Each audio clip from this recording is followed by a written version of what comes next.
बारिश की धीमी बूंदें धीरे धीरे झोपड़ी की टीन की पुरानी छत पर गिर रही थीं।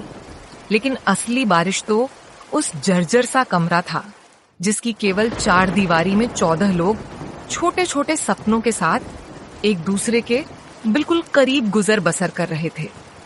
वह कमरा जो एक साधारण झोपड़ी था, मात्र 2 कमरे का घर नहीं था, बल्कि इनके संघर्ष का वो मैदान था जहां अपनापन भी था और हाथों में चोटें भी। सपनिल और रागिनी जो दादा दादी थे, अपने बढ़ती उम्र के बावजूद पूरे परिवार की धड़कन थे। उनके 5 बेटे विष्णु, नरेश, अर्शिक, कार्तिक, शिवम अपने परिवारों के साथ उसी 2 कमरे की तंग जगह में रह रहे थे। पत्नियां निशा, करिश्मा, नेहा, स्वरा और समृद्धि, जहां पर बच्चे मोहक और विधि के साथ बाकी घर वालों की देखभाल कर रही थीं। रात के वक्त झोपड़ी के भीतर का दृश्य कुछ ऐसा था जैसे उथल पुथल मची हो। सामान भीड़ में फैला हुआ, फटे पुराने गद्दे, टूटी कुर्सियां और सामान के ढेर में से बच्चे गुजरने के लिए जगह भी खोजते नजर आते। बैठने तक का कोई मौका कम था तो खाने की बात करना व्यर्थ लगती।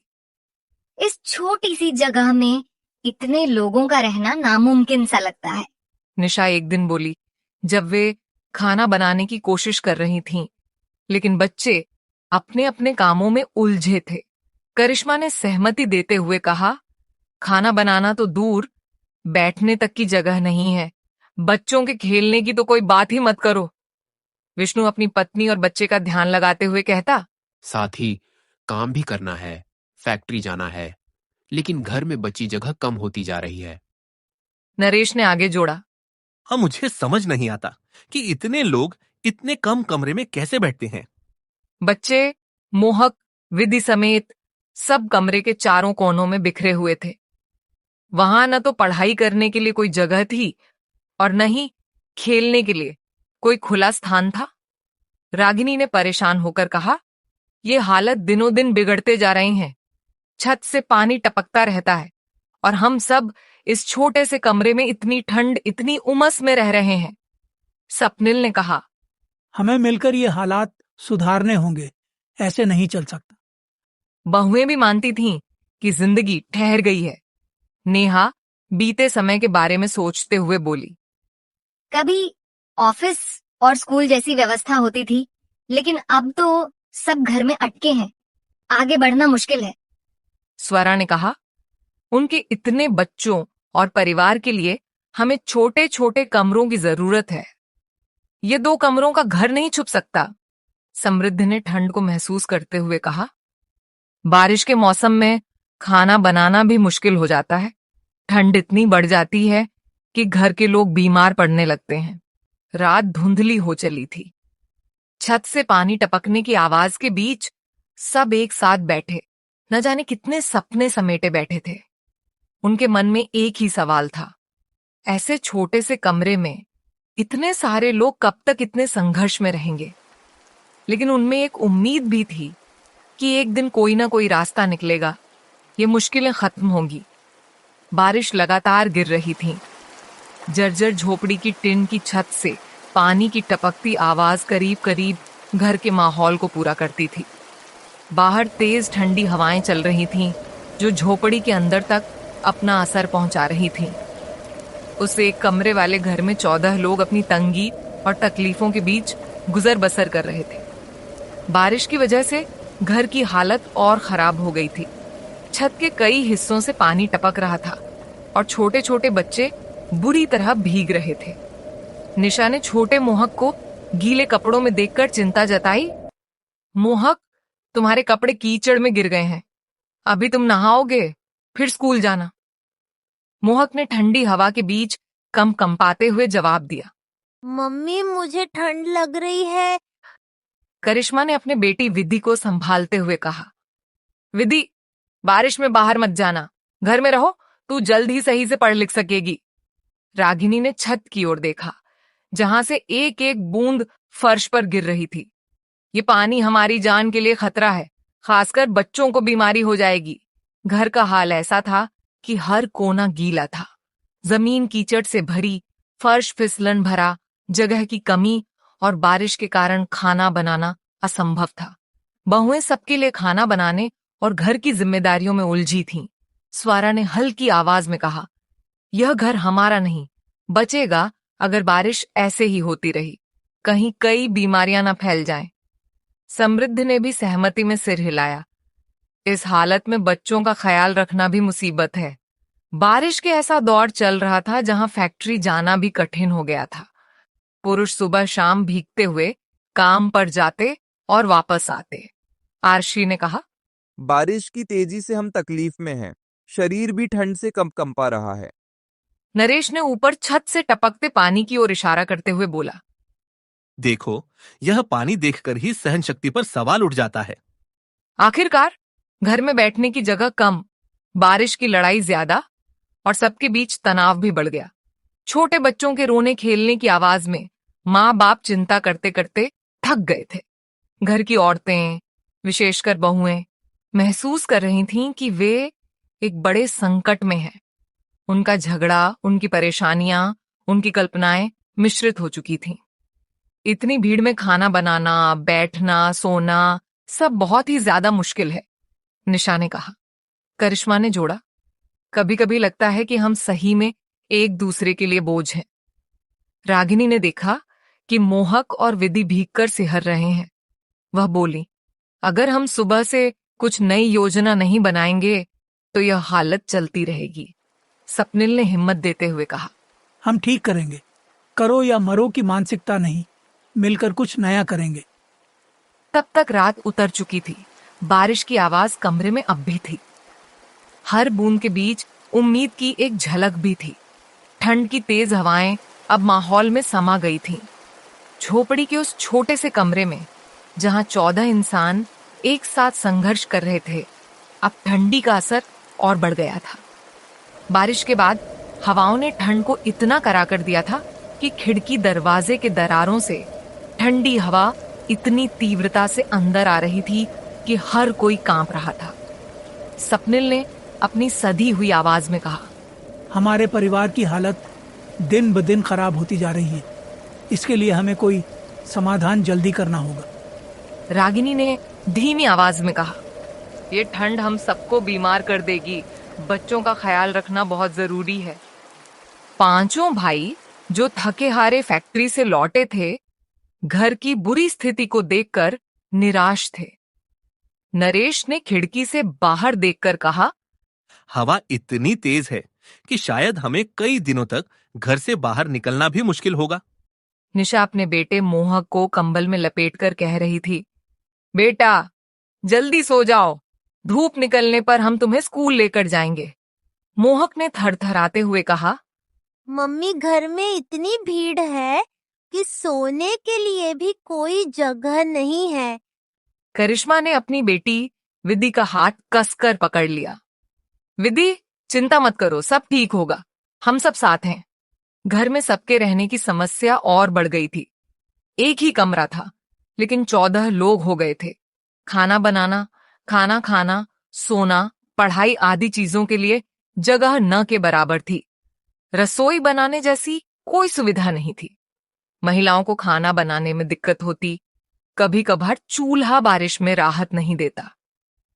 एक दिन नेहा अपने गुस्से पर काबू नहीं रख पाई और बोली, घर तो ऐसा हो गया है कि खाने के लिए भी जगह नहीं बची। इस हालात में इस परिवार को कब राहत मिलेगी? स्वरा ने कहा, हमें मिलकर कुछ करना होगा। अगर हम यूं ही बैठकर परेशान होंगे तो कभी सुधर नहीं पाएंगे। समृद्ध ने कहा, बारिश के कारण बीमारियां बढ़ रही हैं, बच्चों की देखभाल मुश्किल हो गई है। जब भी पांचों भाई बाहर काम पर जाते, बार बार सोचता कि कैसे परिवार के लिए बेहतर कर पाए। आरशी ने कहा, चूल्हा हद से ज्यादा गीला हो गया था, खाने में भी दिक्कतें पैदा हो गई थीं। बहुएं सुबह से रात तक गीले कपड़ों और कीचड़ के बीच जूझती रहीं, पर समाधान नहीं निकला। बच्चे बारिश की वजह से खेलने न तो बाहर जा सकते थे और न ही घर में सही जगह थी। रागिनी ने कहा, इन हालात में बच्चों का भविष्य कैसे सुरक्षित रहे? सपनिल ने सांत्वना देते हुए कहा, हम एक परिवार हैं, कोई तो राह निकलेगी। भगवान भी उस परिवार के साथ खड़ा होता है जो साथ रहता है। परिवार के बीच एक बेचैनी सी थी, लेकिन उम्मीद भी साथ थी। अब समय आ गया था कि वे किसी न किसी समाधान की तरफ बढ़ें। बारिश के थमने के बाद भी ठंडी हवाएं इस छोटे से झोपड़ी के भीतर तक घुस रही थीं। धीरे धीरे मौसम बदल रहा था और सर्दी बढ़ने लगी थी। उस एक कमरे के भीतर 14 लोग, जिनकी उम्मीद और संघर्ष ज्यों के त्यों थे, ठंड से लड़ रहे थे, पर जगह की कमी के कारण एक दूसरे से दूर नहीं हो पा रहे थे।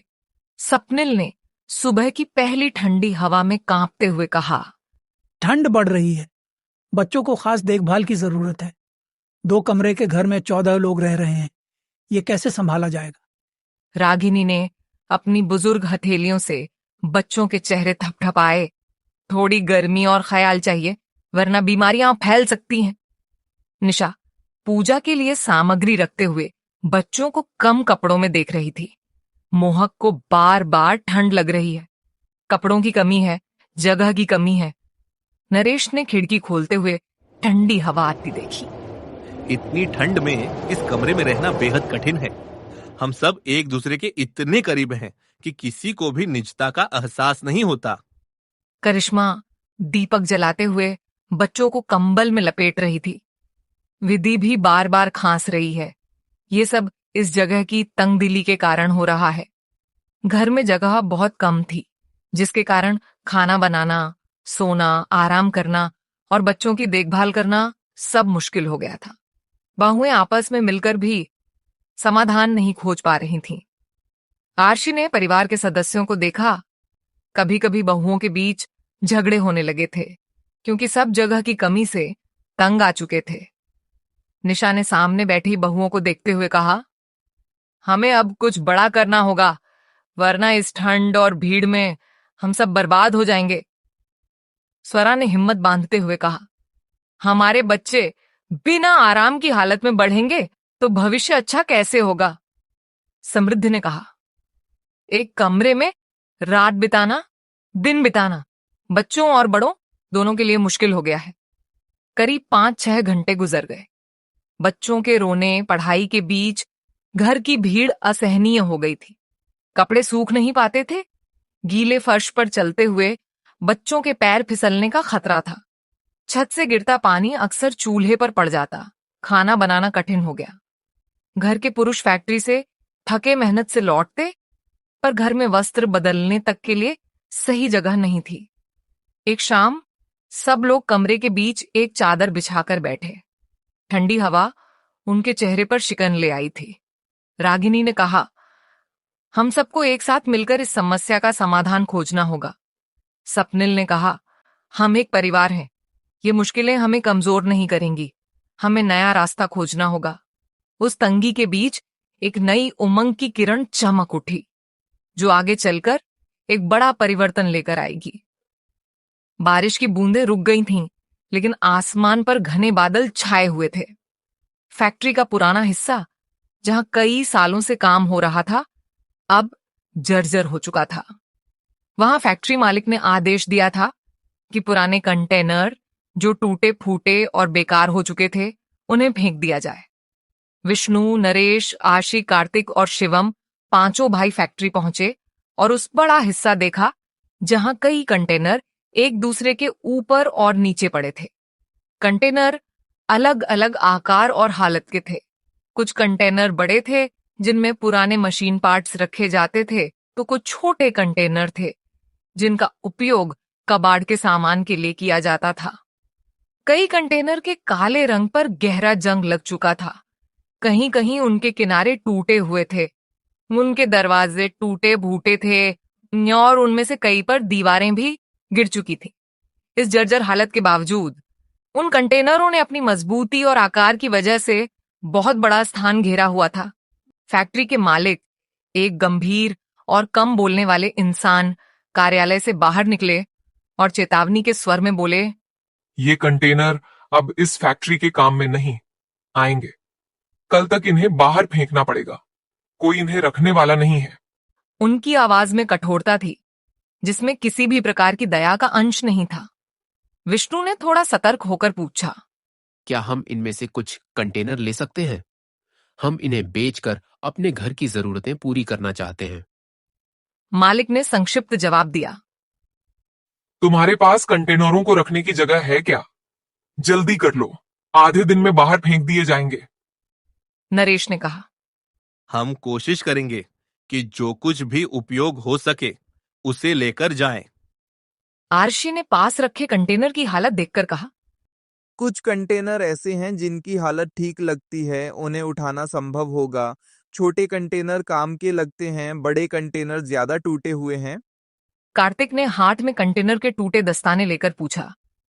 चलो भाई, इस काम को जल्दी करते हैं। शिवम ने भी सहमति में सिर हिलाया और एक बड़े कंटेनर की छत पकड़ते हुए बोला। यह फैक्ट्री दूर नहीं, पर कीचड़ भरा रास्ता बहुत कठिन है। अब इसे घर तक ले जाना हमारे लिए सबसे बड़ी चुनौती होगी। बारिश की बूंदें धीमी पड़ चुकी थीं, लेकिन कीचड़ भरे रास्ते और भारी मौसम ने परिवार के लिए परेशानियों के नए दरवाजे खोल दिए थे। फैक्ट्री से कंटेनर लेकर आते हुए पांचों भाई विष्णु, नरेश, आरशे, कार्तिक और शिवम घिसे पिटे सा दिख रहे थे। हाथ गीले, पैर कीचड़ में ढंसते और मन मन में नए संघर्ष की तैयारी करते हुए वे घर के आंगन में खड़े थे।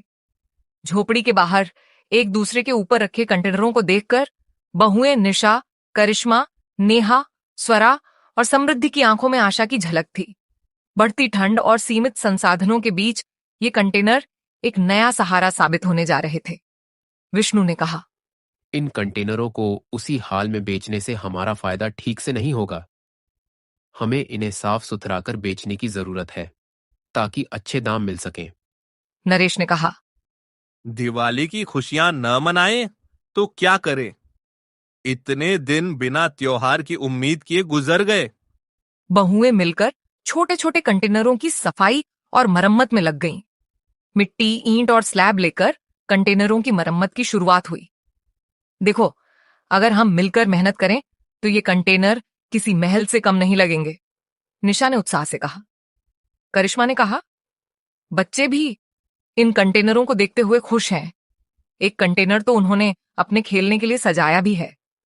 ऋषि ने कहा। हमारा छोटा सा यत्न भी बड़ी सफलता ला सकता है। कंटेनर बेचकर जो पैसा आएगा उससे हम कुछ जरूरी सामान खरीद सकते हैं और दिवाली का जश्न मना सकते हैं। कार्तिक ने कहा। परिवार के लिए ये मौका है, हमें इसे खोना नहीं चाहिए। जल्द ही घर के बच्चे कंटेनर में खेलने लगे।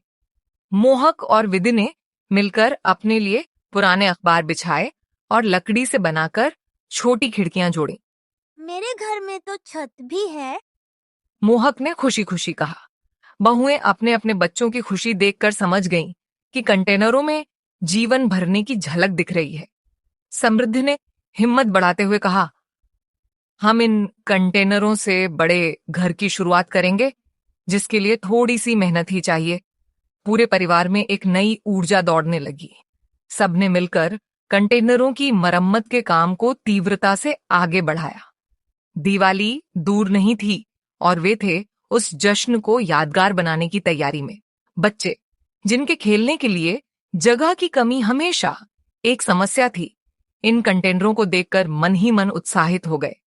मोहक, विधि, पिंकी, राजू और छवि ने मिलकर निर्णय लिया कि वे इस बड़े कंटेनर को अपने खेल का कमरा बनाएंगे।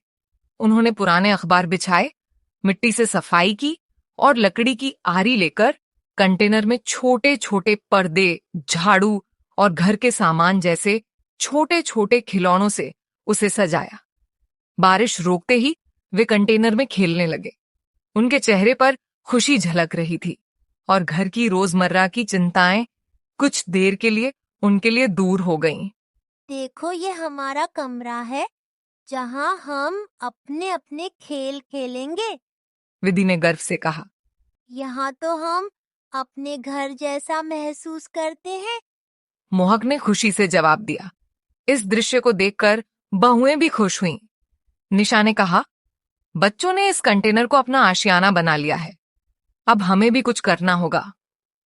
करिश्मा ने सुझाव दिया, क्यों ना हम मिलकर इन कंटेनरों से बड़ा घर बनाएं, ताकि हर किसी को अपनी जगह मिले। नेहा, स्वरा और समृद्धि ने भी इस विचार का समर्थन किया। घर में सभी मिलकर कंटेनरों की सफाई, मरम्मत और सजावट में जुट गए। मिट्टी और स्लैब लेकर वे कंटेनरों को आरामदायक बनाने लगे। 2 कंटेनरों को रसोई घर में बदला गया, जहां खाना बनाने का इंतजाम हुआ। सर्दी की तेज हवाएं अब पूरे इलाके को ठंडक से भर रही थीं। बारिश रुक चुकी थी, लेकिन उमस और ठंड अब एक अलग चुनौती बन गई थी। झोपड़ी में रहने वाला 14 लोगों का परिवार भले ही एक ही छोटे कमरे में रहता हो, पर उनकी उम्मीदें अब बड़े सपनों में बदल रही थीं। घर की पुरानी झोपड़ी की जगह अब नए नए कंटेनरों के कच्चे तत्व खड़े थे। 5 बहुएं निशा, करिश्मा, नेहा, स्वरा और समृद्धि मिलकर कंटेनरों को जोड़कर बड़े घर की कल्पना कर रही थीं। दिन रात मेहनत से कंटेनरों को एकदम ठीक ठाक घर जैसा बनाने की तैयारी चल रही थी। बहुओं ने मिट्टी, सीमेंट, ईंट और लकड़ी जुटाए, पुराने घरेलू सामान संगठित किए। बच्चों ने भी इस मेहनत में हिस्सा लिया, छोटे छोटे झाड़ू पकड़े, सफाई में सहायता की। निशा ने कहा, ठंड भी हमारे इरादों को ठंडा नहीं कर सकती। हमारा घर बनना है, बड़ा और साफ। करिश्मा ने कहा, कंटेनरों को सही ढंग से जोड़कर हम 6 कमरे वाला घर बनाएंगे, जिसमें हर परिवार को उसकी जगह और सम्मान मिलेगा। नेहा ने खिड़की से बाहर ठंडी हवा देखते हुए कहा, यह घर नहीं, हमारा आशियाना बनने जा रहा है, जहां हम दिन भर की ठंड और तंगी की शिकायतों को भूल जाएं। स्वरा ने कांपते हुए भी जमीन पर पट्टी बिछाई, जहां बेसमेंट तैयार किया जा रहा था। हर जोड़ में हमारी मेहनत छुपी है। समृद्धि ने फर्नीचर की व्यवस्था देखने के बाद कहा, यह घर खुशियों और परिवार के साथ खड़ा होगा। पुरुष भी घर बनाने की प्रक्रिया में लगे। विष्णु और नरेश कंटेनरों को जोड़ने के लिए लोहे के पुर्जे जुटा रहे थे। आशी और शिवम ने बाहर चल रहे कुएं से पानी लाकर सफाई और निर्माण कार्य में मदद की। कार्तिक और अमित बिजली व्यवस्था देख रहे थे। कंटेनरों को छत से जोड़कर 2 मंजिला घर बनाया गया। 6 कमरे बने, 2 रसोई, 1 बैठक हॉल, 4 बेडरूम। घर में गर्माहट बनाने के लिए पहले छोटे भट्ठी का इंतजाम किया गया। बहुएं एक साथ मिलकर घर के अंदर पेंटिंग, सजावट और सफाई में लगीं। वे जड़ी बूटी के ताजे पत्ते बिखेरकर घर को खुशबू से भर रही थीं। बच्चों के लिए जबरदस्त खेल के मैदान के साथ एक सीखने वाला कमरा भी बनाया गया, जहां विधि और मोहक जैसे बच्चे पढ़ाई और खेल दोनों कर सके। सपनिल और रागिनी ने नए घर की छत पर जाकर दूर दूर तक देखा। उन्होंने कहा, यह मेहनत, यह एकता हमें ज्यादा मजबूत बनाती है। अब हमें गर्व होगा कि हमारे पोते पोतियां इस घर में खिल उठेंगे। वह घर ठंड में भी सुरक्षित, गर्म और सुख शांति का बसेरा था। अब उनके लिए यह केवल कंटेनर नहीं थे, जोड़े हुए लोहे के छड़ और लकड़ी की माला थे। ये उनके सपनों का मंदिर थे। ठंड भले हो, पर इस घर की गर्माहट विद्यालय जैसी महफिल थी, जहां पिता, माता, बच्चे और बुजुर्ग एक साथ अडिग खड़े थे। दिवाली का दिन आया। ठंडी हवा के बीच घर में एक अजीब सी गूंज थी, खुशी की, उमंग की, उम्मीद की। घर के हर कमरे, गलियारे और छत पर रंग बिरंगे लाइट के तार लटके हुए थे। बहुएं निशा, करिश्मा, नेहा, स्वरा और समृद्धि पूरे जोश से दिवाली की सजावट में लगी थीं। दियों और रंगोली से नए घर को सजाया जा रहा था। छोटे बच्चे अपने कपड़े पहनकर नई खुशी से झूम रहे थे। निशा ने कहा, देखो, यह दिवाली हमारे लिए एक नई शुरुआत है। इसी मेहनत का फल है यह सुंदर घर। करिश्मा ने दियों को सजाकर कहा, हर दिया रिश्तों की रोशनी करता है। नेहा ने मिठाइयों का इंतजाम किया। आज हर परिवार के लिए खुशी का संदेश है।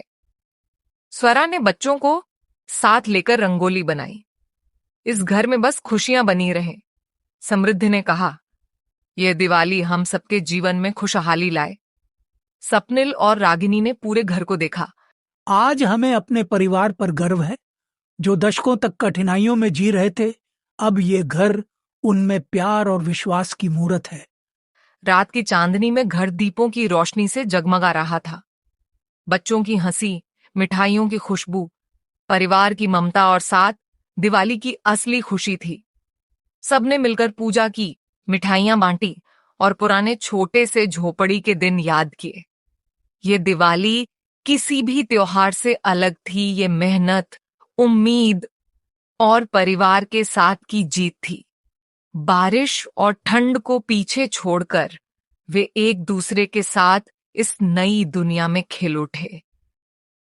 अगर आपको हमारी कहानी पसंद आई हो तो वीडियो को लाइक करें, अपने दोस्तों के साथ शेयर करें और चैनल को सब्सक्राइब करना बिल्कुल न भूलें, ताकि आपको मिलती रहे ऐसी ही नई नई और मजेदार कहानियां। बेल आइकन दबाना न भूलें।